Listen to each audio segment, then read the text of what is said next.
I was about to die. The alien vampire woman sank her fangs into my neck. When I woke up, I was in her tent. Alex Mercer's first conscious thought was that dying shouldn't smell like cinnamon and copper. His second thought, arriving with significantly more panic, was that he couldn't remember dying at all, which seemed like the sort of detail a person ought to retain. He tried opening his eyes. The universe responded by flooding his retinas with soft amber light filtered through fabric that moved like water, but hung like stone wrong. Everything was wrong. The air tasted different, mineral-rich and sharp. His tongue felt thick. His heartbeat sounded too loud in his ears, a drum that had switched from its usual rhythm to something slower, more deliberate. The ambush came back in fragments, Jenkins shouting coordinates into a comm that screamed with static. The transport lurching sideways as the canyon floor erupted beneath them. He remembered being thrown clear, his helmet cracking against stone. Blood, his blood, spreading dark across red sand that looked like rust under Krell 7's binary stars. He'd tried to crawl toward cover, but his legs wouldn't cooperate. Someone had been screaming. Maybe him, then her. Alex forced his eyes to focus. The tent around him was woven from materials he'd never seen in any UCF supply catalog. The fabric seemed to absorb light at its edges while glowing from within, creating an effect that made his head hurt. If he looked too long, geometric patterns ran along the seams, not printed, but somehow grown into the material itself. He was lying on something soft that adjusted to his weight like memory, foam's overachieving cousin. His hand moved to his neck before his brain authorized the action. Bandages, clean and precisely applied. Beneath them, his skin felt tender. He traced two distinct puncture marks with his fingertip. "You're awake." "Good. You were starting to worry me with all that thrashing." Alex's head snapped toward the voice, which turned out to be a mistake. The tent spun lazily. When it stopped, she was there. She sat cross-legged in the corner with the absolute stillness of someone who'd forgotten that humans fidget. Her skin was dark as polished obsidian, catching the ambient light in ways that suggested depth rather than surface. Those ears, pointed and elegant, rising from hair that fell in midnight waves past her shoulders, gave her an otherworldly quality that his exhausted brain wanted to file under hallucination. But her eyes were what locked him in place. Violet. Actually, genuinely violet, glowing with their own internal luminescence, like someone had installed LEDs behind her irises. "You're real," Alex heard himself say. His voice sounded like he'd been gargling sand. Disappointingly so. She unfolded herself with liquid grace, crossing the space between them in 3 steps that seemed to cover more distance than physics should allow. "Water?" She produced a container that looked grown rather than manufactured. Organic curves instead of industrial angles. Alex took it with shaking hands and immediately regretted the movement. Every muscle in his body filed a formal complaint. "Easy," she said, steadying the container. "You had 17 distinct injuries, 3 of which should have killed you. Your body is still remembering how to be alive." Alex sipped. The water tasted wrong, mineral content way off from standard UCF purification, but his throat didn't care. "The ambush, my squad, are they?" "Scattered. Some made it to the emergency extraction point. 3 didn't." Her expression remained neutral, but something flickered in those impossible eyes. "You wouldn't have been among the survivors. You were bleeding out in the sand when I found you." The puncture marks on his neck suddenly felt very relevant. "So you decided to have a snack? Seems like weird battlefield triage." He watched her face carefully. She blinked once, slowly, and then something that might have been amusement crossed her features. "My name is Nisara. Your kind calls us sanguis, vampires in your crude translation, though the reality is considerably more complex." "Right, vampires. On an alien planet, because regular combat wasn't exciting enough." Alex tried to sit up and immediately discovered that gravity had developed personal grievances against him. Nisara's hand shot out, catching him before he toppled sideways. Her touch was cold but not unpleasantly so, like pressing your hand against ship hull in deep space. "I took enough blood to stabilize you," she said, helping him settle back against something that served as a pillow. My venom has properties your human medicine doesn't. It can heal as easily as it can kill, depending on intent and dosage. So you're saying I owe my life to vampire venom? Great. That's going in my service record. Alex closed his eyes, then opened them again quickly when the darkness felt too much like falling. What's the catch? Perceptive. Nisara returned to her corner, that same preternatural stillness settling over her. The venom bonds us temporarily. You'll carry a trace of me in your veins until it metabolizes completely. You'll heal faster than normal. Live longer probably, though the data on human reactions is limited. And you'll be under my protection whether you want it or not, because every sanguis within 50 kilometers will be able to smell my mark on you. Alex processed this information through a brain that felt like it had been used as a football. How long? Until it fades? Unknown. Weeks, perhaps. Maybe longer. She tilted her head, studying him with an intensity that made him want to check if his soul was still properly installed. You're taking this remarkably well. Most humans panic more. Oh, I'm panicking, Alex assured her. I'm just doing it internally. Quieter that way. He looked down at his hands, half expecting them to have turned into claws or something equally dramatic. They looked disappointingly normal. So what now? Do I start craving blood? Develop an aversion to garlic? Sparkle in sunlight? For the first time, Nisara actually smiled. It was brief, revealing just the barest hint of fangs that were very real and very sharp. Your popular culture has done you no favors. No to all of those, though I'd avoid prolonged exposure to Krell 7's binary noon if you value your skin. The UV index is murder. Vampire jokes. Fantastic. I'm having vampire jokes explained to me by an actual vampire. Alex felt something like hysteria bubbling up in his chest, but pushed it down.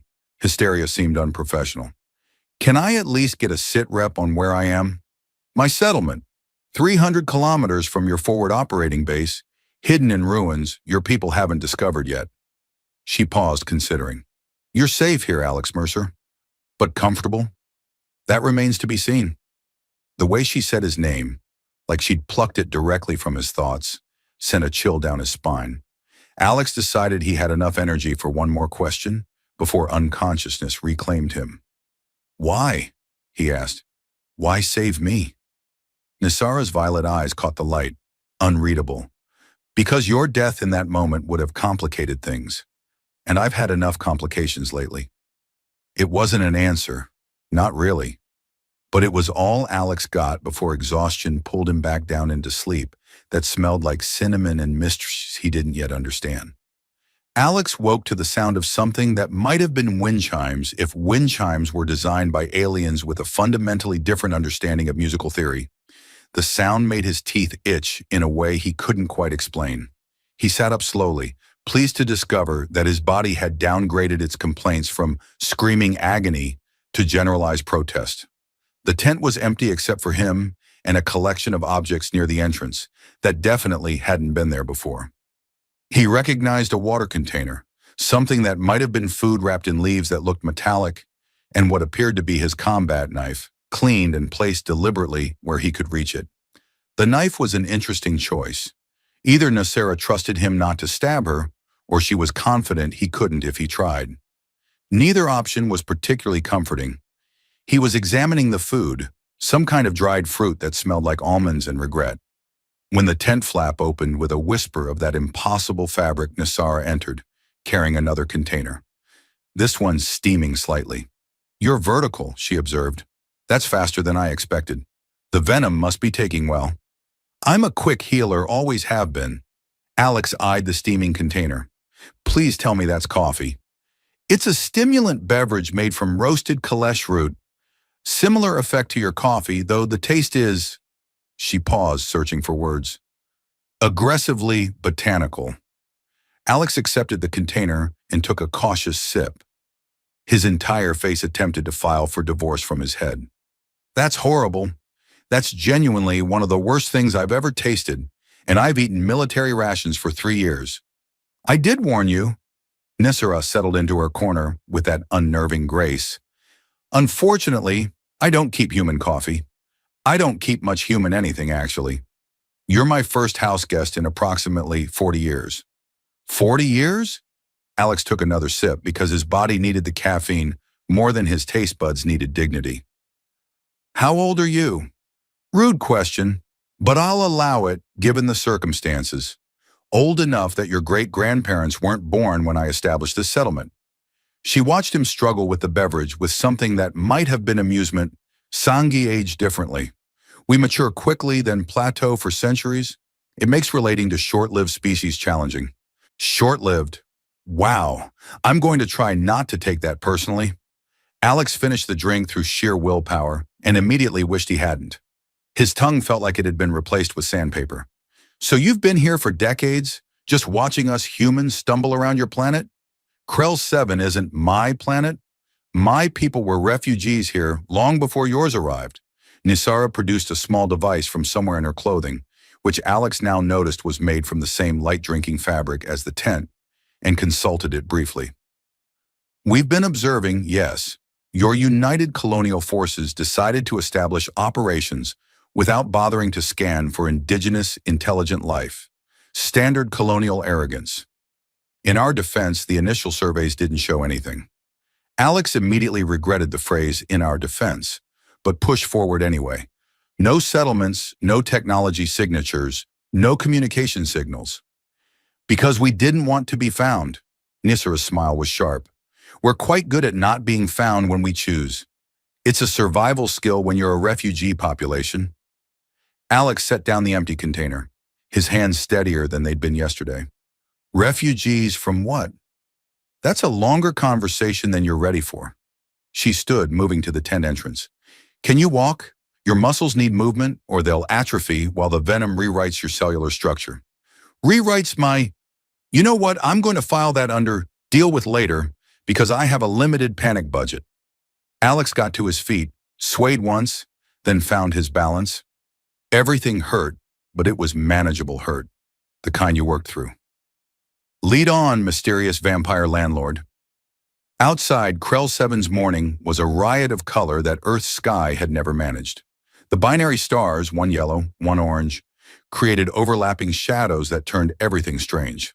The settlement sprawled around him in organized chaos, tent structures blending into ruins that looked like they'd been grown rather than built.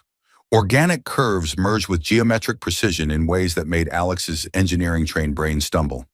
And there were others, more sanguis, moving between structures with that same liquid grace. All of them had those distinctive, pointed ears, skin in shades ranging from deep umber to pale gray, eyes glowing in colors that had no business existing in nature. A few stopped to stare at him with open curiosity.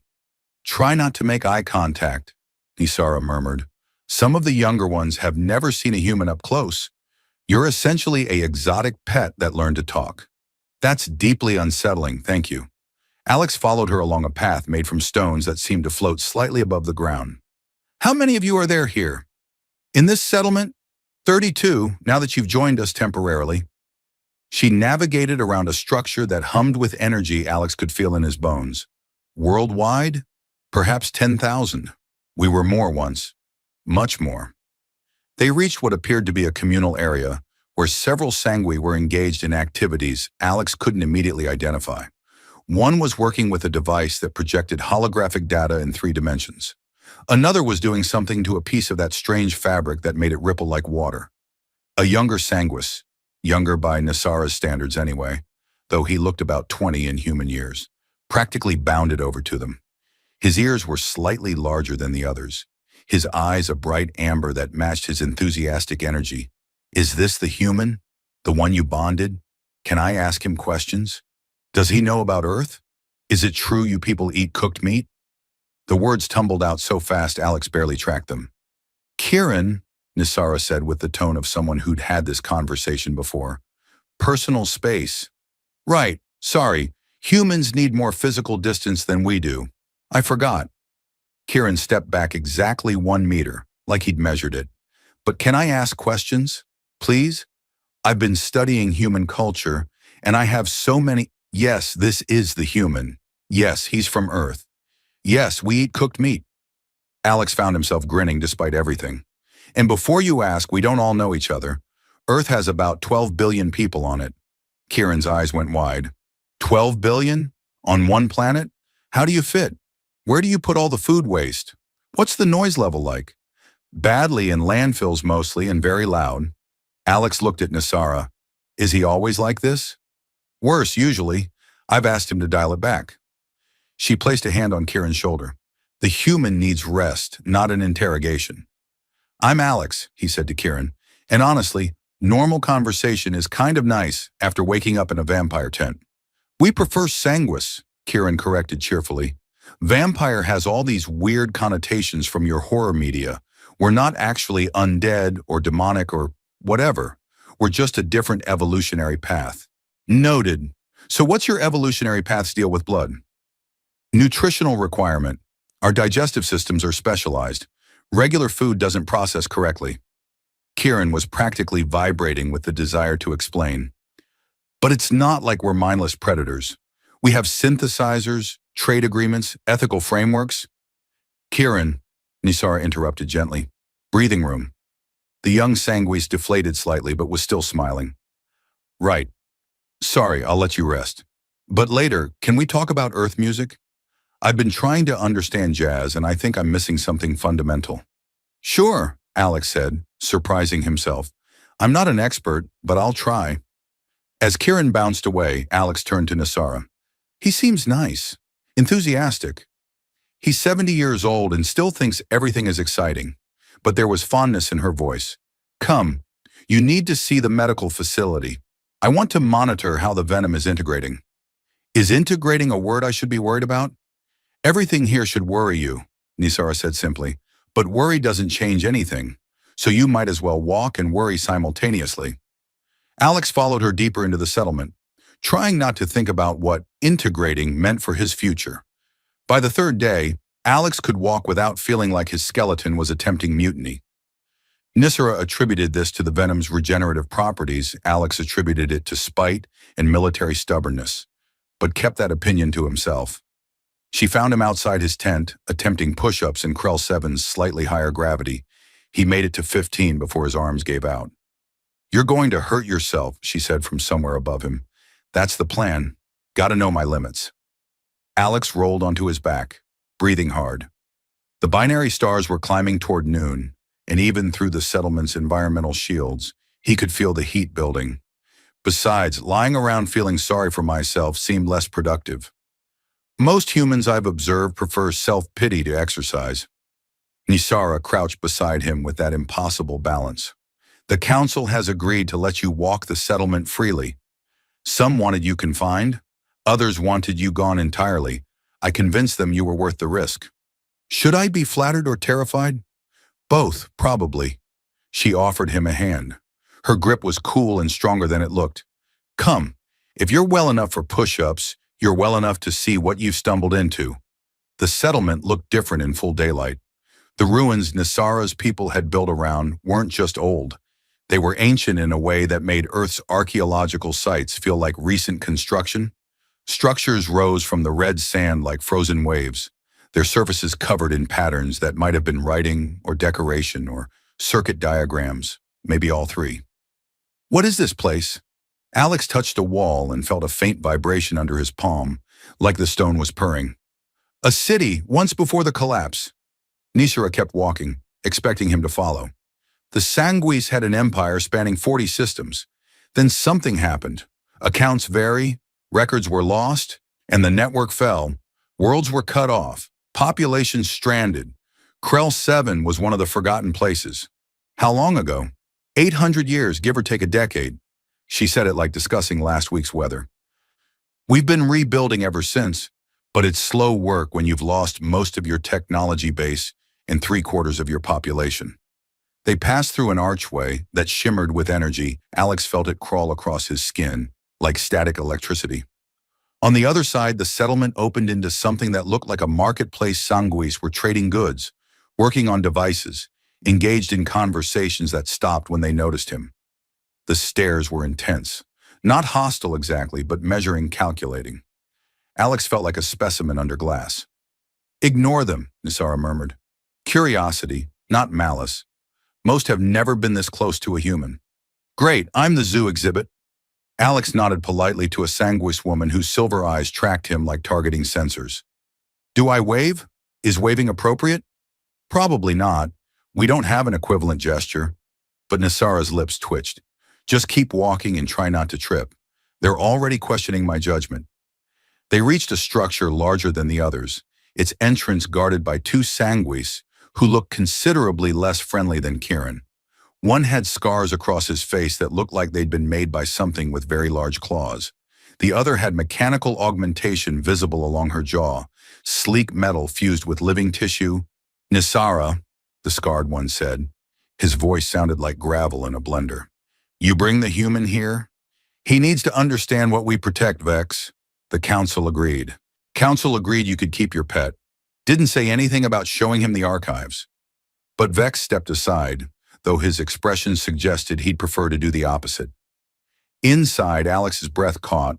The structure was filled with technology, some of it ancient and crystalline, some of it startlingly modern, all of it decades beyond anything the UCF had deployed.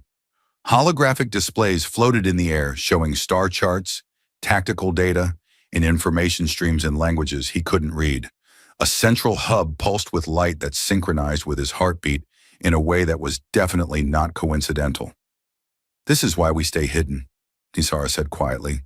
If your military knew we had functional pre-collapse technology, they'd tear this planet apart to claim it. Alex turned slowly, taking it all in a weapon system that looked like it belonged in a museum. Communications equipment that was probably monitoring half the sector. Data cores that hummed with barely contained power. You've been watching us, all of us, not just observing, actively monitoring. We learned that lesson the hard way. Ignorance isn't survival. She moved to a console and gestured. A holographic display materialized showing UCF troop movements, supply routes, communication intercepts. Your people think they're fighting insurgents, local resistance to colonial occupation? We are. You're fighting three separate factions with different goals, different leadership, and different ideas about what Krell 7's future should look like. None of them particularly want you here, but they can't agree on how to remove you, so they fight each other as often as they fight UCF forces. Nisara pulled up another display. Your command knows this. They're using the chaos to justify increased militarization. Alex stared at the data. Intercepts from channels he didn't have clearance for after-action reports he'd never seen. How did you get this? We've been here longer. We know the terrain better. And we have technology your people barely understand is possible. She closed the displays with a gesture. Your squad wasn't randomly ambushed, Alex. You were caught between two factions who both believed the UCF was supplying their enemies. They set a trap. You walked into it. My people died because of bad intelligence? Your people died because war is chaos and nobody involved has complete information. Nisara's voice softened slightly. I'm not telling you this to hurt you. I'm telling you because the venom bond means you're caught between worlds now. You need to understand what those worlds actually are. Alex sat down heavily on something that adjusted to support him. His head hurt, and not from residual injuries. Why are you doing this? Showing me all of this? Because in approximately 4 days, a UCF strike force is going to hit coordinates they believe contain an insurgent weapons cache. She pulled up a map, highlighted a location. It's actually a settlement of human refugees who rejected colonial authority 3 generations ago. 200 people, mostly families. The air went out of Alex's lungs. You're sure? I'm monitoring the operation planning in real time. She met his eyes, violet burning into him. So now you know. What you do with that knowledge is your choice. Before Alex could respond, Kieran burst through the entrance with his characteristic lack of subtlety. Nisara, we've got movement. UCF patrol drone, high altitude. Cloaking systems are active, but it's closer than usual. Nisara moved instantly, pulling up tracking data. Alex watched the display show a drone pattern he recognized. Standard reconnaissance sweep. It would pass directly over the settlement in less than 3 minutes. Everyone inside, Nisara commanded. Vex and the other guard were already moving, spreading the alert. Alex, stay close to me. If the cloak fails, having a human here complicates things. If it fails, it won't. But her hand found his arm, gripped tight. Probably. They stood in tense silence as the drone approached. Alex could hear it now, the familiar whine of UCF engines. His heartbeat synchronized with the patrol pattern, muscle memory from months of coordinating with aerial support. The holographic display showed the drone directly overhead. Nothing happened. The drone continued on its route, completely unaware of the settlement beneath it. "See?" Kieran whispered. "Cloak works perfectly. We've been doing this for years." "Doesn't make it less terrifying every time," Alex admitted. He realized Nisara was still holding his arm and wasn't sure whether to mention it. She released him as the drone disappeared from sensors. "Welcome to life in the shadows, Alex Mercer. It doesn't get easier, but you learn to breathe through it." "Good to know." Alex looked back at the display showing the refugee settlement, 200 people. 4 days. "We need to talk about that strike force." "Yes," Nisara said. "We do." The settlement council met in a chamber that had probably been something ceremonial back when the ruins were living architecture. Now it served as a gathering place where 32 Sangui could argue in relative comfort, while Alex tried to make himself invisible in the corner. He was failing at invisibility. Every set of glowing eyes tracked him periodically, reminding him that he was the weird outsider at a meeting that might determine whether people lived or died. Nisara stood at the chamber's center, projecting the tactical data onto a surface that rippled like water, but held the images perfectly.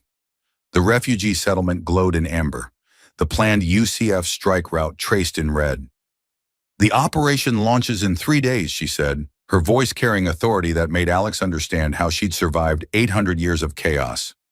"Estimated force, 40 soldiers, air support, heavy weapons. They expect minimal resistance. Because they think they're hitting insurgents, not farmers," Kieran interjected. He sat near Alex, practically vibrating with nervous energy. "This is wrong. We have to do something." "We have to do nothing." The voice came from Vex, who leaned against the wall with his arms crossed. "We've maintained neutrality for decades. The moment we interfere in human conflicts, we paint a target on ourselves. So we just let 200 people die?" A female sanguis with copper-colored hair stood, her hands clenched. "That's not neutrality. That's cowardice. That's survival, Lyra." Vex pushed off the wall. "Every time we've gotten involved in larger conflicts, it's ended badly for us. The collapse taught us that. Earth's history taught us that. We protect our own. Humans protect theirs." "The humans don't even know they're killing their own," Lyra shot back. "That's the point. It's a mistake. We can prevent it." Alex cleared his throat. Every eye in the room swiveled to him with predatory precision. He fought the urge to apologize for existing. "If I can speak?" "He has no vote," Vex said immediately, "but he has perspective we lack." Nisra gestured for Alex to continue.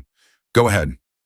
Alex stood, aware that his heartbeat was probably audible to everyone in the room. The UCF doesn't want civilian casualties. Bad for morale, bad for colonial relations, bad for funding. If command knew they were hitting refugees, they'd scrub the mission. "So tell them," Vex said. "You're one of them. Use the archives to send a message. And explain how I survived 3 days in the wasteland with no supplies, happened to acquire perfect intelligence on a classified operation, and oh, by the way, I'm being sheltered by a hidden alien civilization." Alex shook his head. "I'd be in a detention cell before I finished talking. They'd assume enemy capture, torture, brainwashing, standard protocol. Then we're at an impasse." An older sanguis with white hair and eyes like starlight spoke from the back. "We cannot act without exposing ourselves. The human cannot act without condemning himself. The refugees die, and we all live with that knowledge." Silence settled over the chamber like dust. Alex hated it, hated the weight of it, the resignation. It felt too much like watching Jenkins bleed out over the radio while Alex was too far away to help. "There's a third option." Nisara's voice cut through the quiet. "We provide Alex with intelligence and resources. He warns the refugees directly. They evacuate before the strike. UCF finds an empty settlement, no casualties. Operation fails on bureaucratic grounds." "And when they ask where the intelligence came from," Vex demanded. "Captured insurgent data. Found it in the wreckage after the ambush." Alex's mind was already spinning through the logistics. It's plausible enough command knows insurgent communication security is spotty. It's still risk, Vex said. Risk to us if they track the intelligence. Risk to you if they don't believe you. Everything is risk. Kieran bounced to his feet with that endless enthusiasm. But this is the kind of risk that matters. We're not talking about exposing our technology or starting a war. We're talking about preventing a massacre. The young always think prevention is simple. The white-haired sanguis, someone had called her Elder Mira earlier, moved forward. But I've seen enough death to know that preventing one massacre often births another. What happens when those refugees flee? Where do they go? What destabilizes when they arrive? They live, Lyra said quietly. That's what happens. They live instead of dying. The council erupted into argument.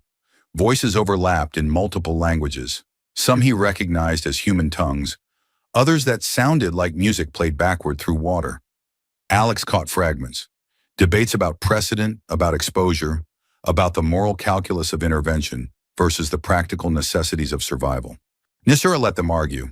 She stood motionless at the chamber's center, watching, calculating. Alex had learned enough about her to recognize that stillness.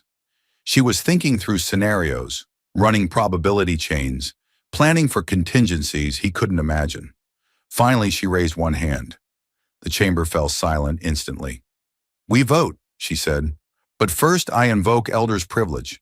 This decision affects the human most directly. Let him speak his piece." Everyone looked at Alex again. He really wished they'd stop doing that. "I didn't ask for any of this," he started, then immediately regretted the phrasing. "I mean, I was just doing my job, following orders, trying to survive a deployment on a planet that seemed straightforward until about 3 days ago, when everything I thought I understood turned out to be significantly more complicated." A few faces showed what might have been sympathy. Vex's expression remained carved from stone. "But I've seen those intelligence reports now. I know what's coming. And maybe I don't have a vote in this council, but I have a choice in what I do with what I know." Alex met Nisara's eyes. "If you give me the resources, I'll warn them. I'll face whatever consequences come from that. Because I didn't join the military to kill refugees, and I'm not starting now." "Noble sentiments," Vex said. "Potentially fatal ones." "I've been potentially fatal before. It's getting familiar." Alex surprised himself with the joke. Kieran actually laughed. Quickly stifled, Elder Mira studied him with those starlight eyes. "You would do this even knowing we might not support you? That you could face your court-martial alone?" "Yes." "Why?" Alex thought about Jenkins, about the 17 people in his squad who'd shipped out together from Earth, about the 3 who hadn't made it out of the canyon. "Because if I don't, I become the kind of person I joined the military to stop being. And I've worked too hard on myself to throw that away now." The elder nodded slowly. "Nisara, you chose better than I expected." "I choose nothing," Nisara said, but her voice carried warmth. "He chose himself. I merely provided the opportunity." "Semantics." Elder Mira looked around the chamber. "All in favor of providing support for refugee warning?" Hands rose slowly at first, then more confidently. Kieran's shot up immediately. Lyra's followed. Others joined until it was clear the majority had tipped. Vex didn't raise his hand, but he didn't argue either. "If we do this, we do it carefully. No direct contact, no traceable technology. The human goes in, delivers the warning, gets out. We provide intelligence and extraction support only." "Agreed," Nisara said. "Alex, you'll leave tomorrow night. That gives us time to prepare your cover story and ensure the route is clear." Alex nodded, trying to ignore the way his stomach had twisted itself into knots. "Tomorrow night?" "Sure. Plenty of time to mentally prepare for potential treason." "It's not treason if you're preventing a war crime," Kieran offered helpfully. "Pretty sure the court-martial board won't see it that way, but I appreciate the optimism." The council began dispersing, sanguis filtering out in small groups engaged in intense conversations. Nisara caught Alex's arm before he could leave. "You understand this changes everything," she said quietly. "Once you do this, you can't go back to being just another soldier following orders." "I figured that out around day 1 of waking up in a vampire tent." Alex managed a tired smile. Besides, just another soldier stopped being an option when you bit me. The venom will fade eventually. The choices you make won't. Yeah. Alex looked at his hands, still expecting them to look different somehow. I'm starting to understand that. Alex spent the following day learning how to lie convincingly to people who trained him. Nisara proved to be an excellent instructor in deception, which was either reassuring or terrifying, depending on how he looked at it. Your cover story needs to be simple, she said, pacing the archives while holographic displays floated around them like luminous ghosts. Complex lies collapse under interrogation. Simple ones hold because they're plausible. So I tell them I found insurgent communications equipment in the canyon wreckage, managed to decrypt basic traffic, and intercepted chatter about the refugee settlement. Alex recited it for the fourth time, trying to make it sound natural. They'll ask why I didn't report immediately. Because you were recovering from injuries sustained in the ambush. You prioritized survival over protocol, which is exactly what they'd expect from someone stranded in hostile territory. Nisara pulled up a map showing his planned route. We'll plant actual insurgent equipment along your path, damaged but functional enough to support your story. You just have spare insurgent tech lying around? We've been collecting intelligence for decades. We have everyone's equipment lying around. She gestured and another display materialized, showing weapons, communication devices, and technology from at least 5 different factions. The trick is making it look like you found it naturally rather than had it handed to you by helpful vampires. Right. Can't have helpful vampires in my official report. That would raise questions. Alex studied the route. 40 kilometers through desert and canyon to reach the refugee settlement. How long will this take? On foot. 12 hours minimum. We'll provide transportation for part of the journey, but you'll need to walk the final approach to avoid detection. Nisara zoomed in on the settlement itself. The refugees call it sagebrush. Population 217 as of yesterday. They've been here for 70 years, completely off UCF records. How do you know the exact population? We trade with them occasionally medical supplies, technology they can't manufacture themselves. In exchange, they provide information on UCF movements and keep our existence quiet. She closed the displays with a wave. Their leader is a woman named Sarah Chen. She's not going to like you. Why not? I'm delightful. You're wearing a UCF uniform and represent everything her community rejected 3 generations ago. Nisara's expression was almost apologetic. She'll probably threaten to shoot you. Try not to take it personally. Oh, good. Just another day of people wanting me dead. I'm building quite a collection. Kieran bounced into the archives carrying what looked like a pack made from the same organic materials as everything else in the settlement. Got your supplies. Water recycler, nutrition bars that won't kill you. I checked with actual human dietary requirements this time. Basic medical kit, and a communication scrambler in case you need to call for extraction. In case? Alex took the pack. It was lighter than expected. When, Nisara corrected. When you need extraction, Sarah will make you leave quickly once she processes the warning. Assuming she believes me, she will. We're including data only insurgents would have access to. She'll recognize the authenticity.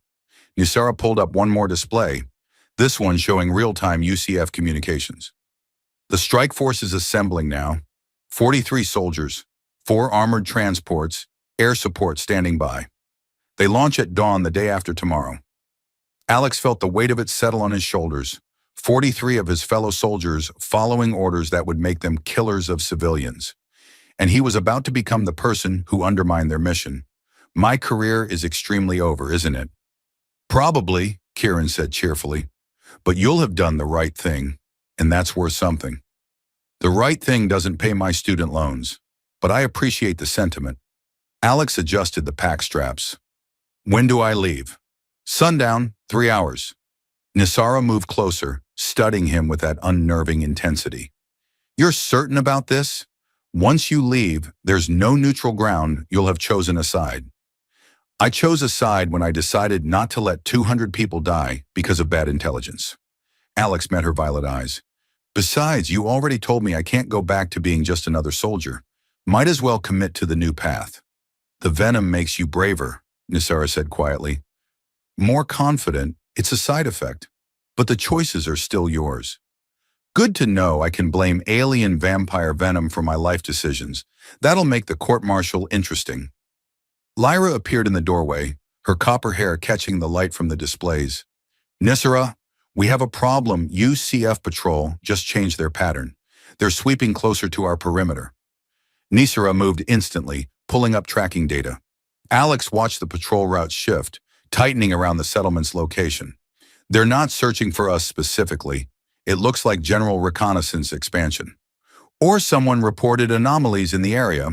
Vex's voice came from behind Lyra. He entered with his usual scowl firmly in place.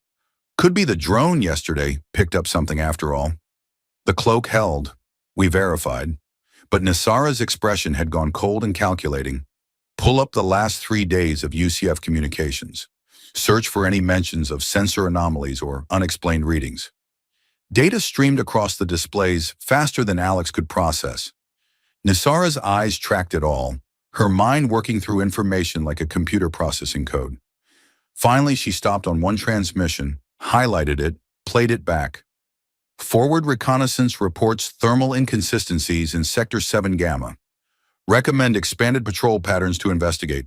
Sector 7 Gamma, Lyra said. That's us. Thermal inconsistencies. Nisera pulled up the settlement's environmental data. Our shields mask visual and electronic signatures, but if they're using thermal imaging at the right frequency, we've got a problem, Alex finished. How long before they're close enough to see through the cloak? Unknown. Could be days. Could be hours if they deploy the right equipment. Nisera closed the displays, her decision made. Alex leaves now. Before the patrols tighten further, we evacuate non-essential personnel to the deep ruins until this passes. I'm not non-essential, Kieran protested immediately. You're 70 and think jazz is the peak of human achievement. You're absolutely non-essential. But Nisara's tone was fond. Alex, can you move now? Sure, I was planning to spend the next 3 hours worrying anyway. Might as well worry while walking. Alex shouldered the pack properly, checking the straps. What about extraction? If patrols are increasing, getting back might be complicated. We'll adjust. Vex, coordinate with our scouts. I want real-time updates on patrol movements. Nisara turned back to Alex. There's a canyon network 15 kilometers north of Sagebrush. We'll have someone waiting there after you deliver the warning. 2 days maximum. And if no one's there, then you get creative. You're good at that. She moved toward the exit, expecting him to follow. Come on, I'll walk you to the perimeter. They left the archives, moving through the settlement that had become strangely familiar in just a few days. Sanguis paused in their activities to watch him pass. Some nodded. Others simply stared with those glowing eyes that saw too much. At the settlement's edge, where the ruins met open desert, Nisera stopped. The binary stars were setting, painting the sky in shades of violet and orange that Earth's single sun could never manage. The venom bond is strong now, she said without preamble. You'll feel it more when we're separated. A pull like something tugging at your chest. Don't panic. It's normal. Define normal in this context. For someone carrying sanguis venom while attempting a solo infiltration mission, there is no normal. But she almost smiled. You'll be able to sense my direction. If you're in danger, I'll feel it. Might give you a few extra seconds of warning. That's either incredibly useful or incredibly creepy. Both most things are. Nisera produced a small device from her clothing. Communication scrambler. One button. Press it if you're compromised, we'll come for you. Even if it means exposing the settlement? She pressed the device into his hand. Her fingers were cool against his palm. Even then, Alex looked at her properly, this being who'd saved his life for reasons he still didn't fully understand. Why are you doing all this? Really? Because 800 years ago, no one helped us when our worlds burned. Nisera's voice was soft but carried weight that centuries had forged. Because I'm tired of watching populations die over misunderstandings. Because you were dying in the sand and I could prevent it. She paused. Because sometimes the right thing to do is also the hard thing, and someone has to be willing to do hard things. That's a better reason than most people have. Go! Before I think better of this entire plan. But she didn't move away. Alex turned toward the desert, toward 40 kilometers of unknown territory, and a settlement that would probably want him dead. See you in 2 days. 2 days, Nisara agreed. Try not to get shot. No promises. He started walking. Behind him, the settlement began activating its defenses, preparing for possible discovery.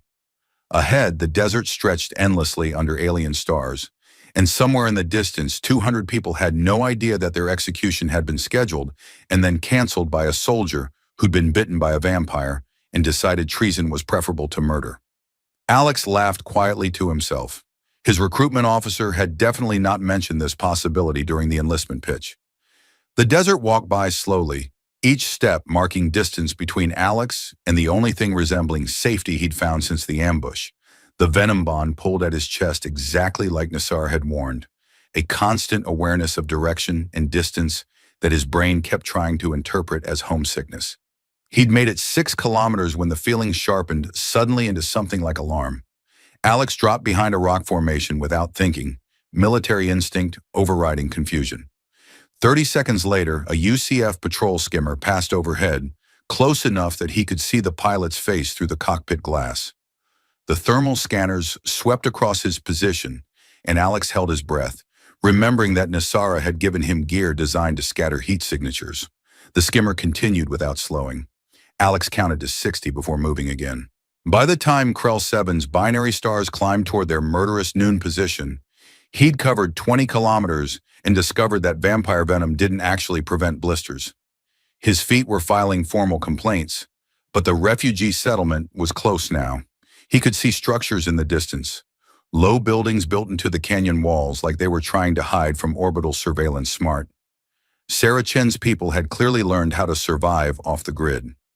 Alex approached slowly, hands visible, the insurgent communication device held out like a peace offering. He made it within 50 meters before someone shot at him. The round hit sand 3 feet to his left, precise enough to be a warning rather than a miss. Alex stopped immediately, raising both hands higher. "I'm not here to fight," he called out. "I have information about a UCF strike scheduled for tomorrow dawn." Silence. Then a woman's voice, hard as the desert stone. "Drop the weapon, drop the pack, walk forward slowly, or the next shot goes through your knee." Alex complied, moving with exaggerated care. He could see the rifle now, positioned on a ridge, and the woman holding it. She was maybe 60, weathered by years under Krell 7's harsh suns, eyes that had seen too much to be easily fooled.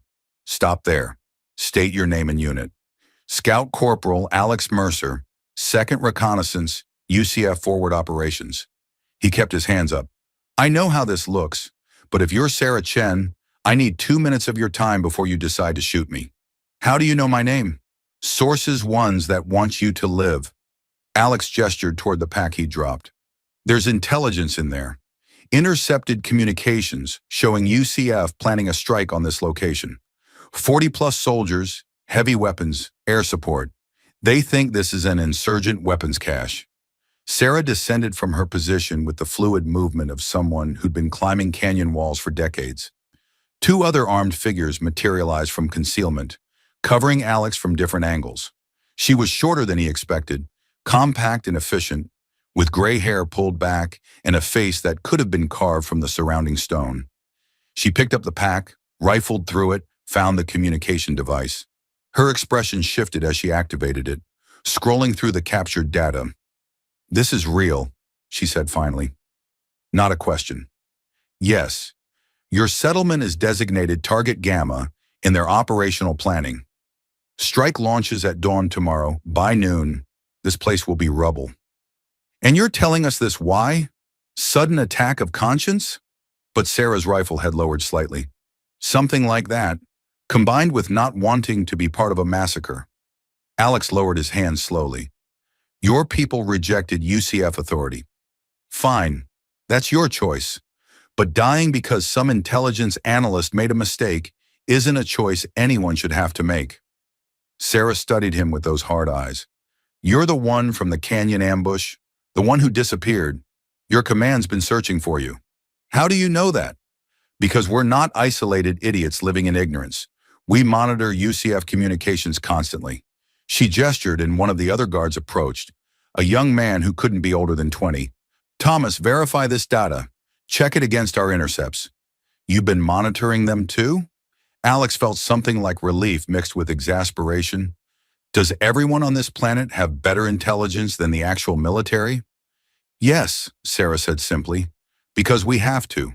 Survival requires knowing what's coming. She holstered her sidearm but kept the rifle ready.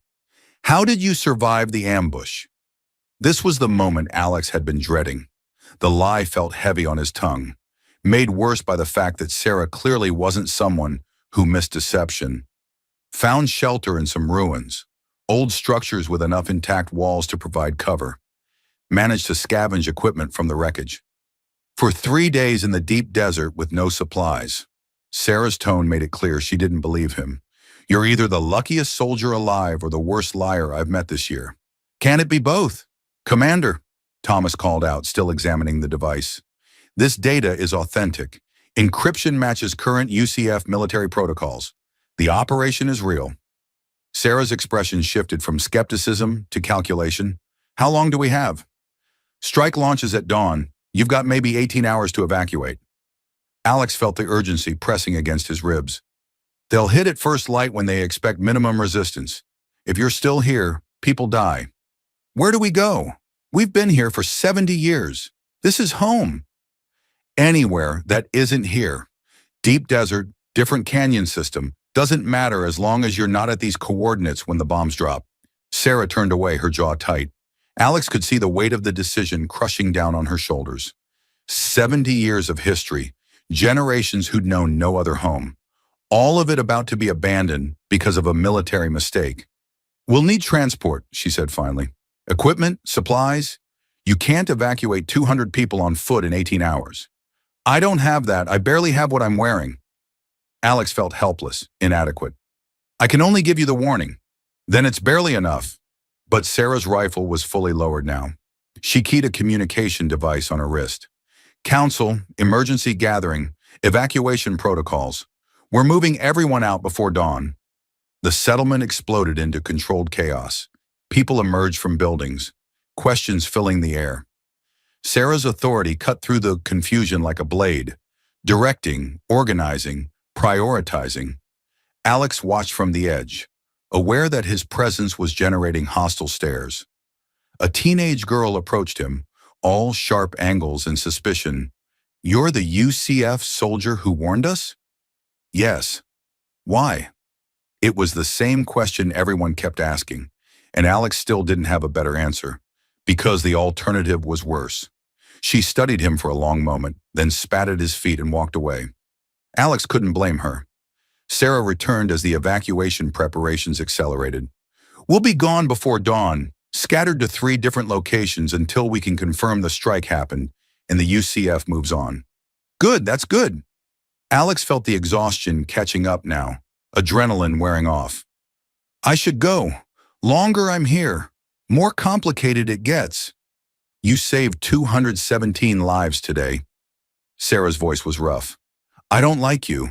I don't like what you represent, but I won't forget what you did. Just try not to get found again. I'd prefer not to make this a regular thing. Alex collected his pack and turned north, toward the canyon network where Nisara's people would be waiting. The venom bond pulled at him, stronger now, like a compass pointing home. He was 3 kilometers out when his communication scrambler vibrated. He pressed the activation button. Nisara's voice came through, distorted but recognizable. Alex, UCF patrols are converging on your position. They've been tracking you. How? Unknown. Possibly the communication device is tagged. Get to the extraction point. Now. Alex ran. The desert blurred around him, his enhanced healing keeping pace with demands that should have dropped him. He could hear engines in the distance, getting closer. The canyon network appeared ahead, dark openings in red stone that promised concealment. A figure materialized from the shadows. Nisara, with Kieran beside her, and 2 other Sanguis Alex didn't recognize. Her eyes blazed violet in the dimness. Inside, quickly. She pulled him into the canyon as the patrol skimmers appeared on the horizon. Kieran, scrambler. The young Sanguis activated a device that hummed with power. The skimmers passed overhead without slowing, their sensors suddenly blind. They were tracking you, Nisara confirmed. The device we gave you had a UCF locator embedded in it. We missed it. So much for perfect intelligence. Alex leaned against the canyon wall, breathing hard. The refugees are evacuating. They'll be clear before the strike. Then it worked. Nisara moved closer, studying him. The venom bond sang between them, connection made physical by proximity. How do you feel? Like I just committed career suicide to prevent a war crime. So pretty good, actually. Alex laughed, slightly hysterical. Is this what having principles feels like? It's exhausting. It doesn't get easier, Kieran offered, but it does get more satisfying. Eventually.